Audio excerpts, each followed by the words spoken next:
во раце држам документ што спомна дека на 9 месец 2017 година господинот премиер беше во посета во затворот во Идризево, каде што јавно кажа дека се срами што е премиер на оваа држава со оглед на условите што ги затекна таму. Што се однесуваше за осудените лица.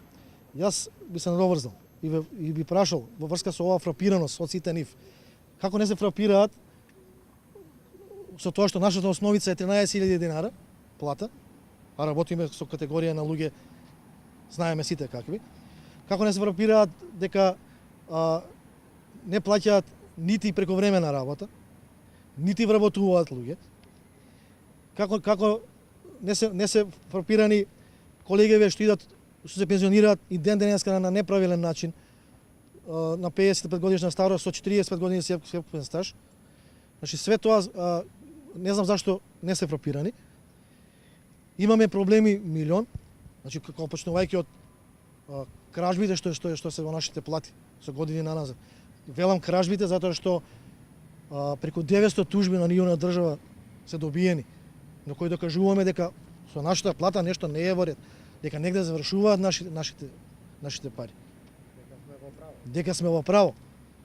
Значи како може да не се фрапира, уште еднаш ќе повторам, со 13.000 денара да работи колега затворски полицаец.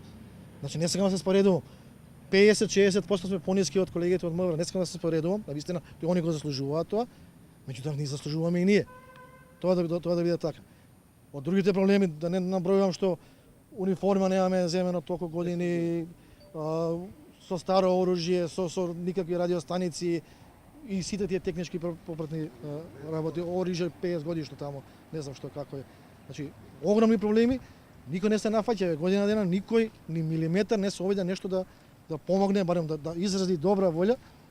Наистина на последниот состанок со министерката, од нејзина страна, значи преку 90% беа прифатени нашите барања, но еве баравме ностоп тоа да го преточат во еден записник, не на писмено, да имаме ние да покажеме на луѓето дека да, на добар пат сме и со кои известувања би ни известили од кога тоа ќе се имплементира, од кога ќе почне да се нормализира ситуацијата.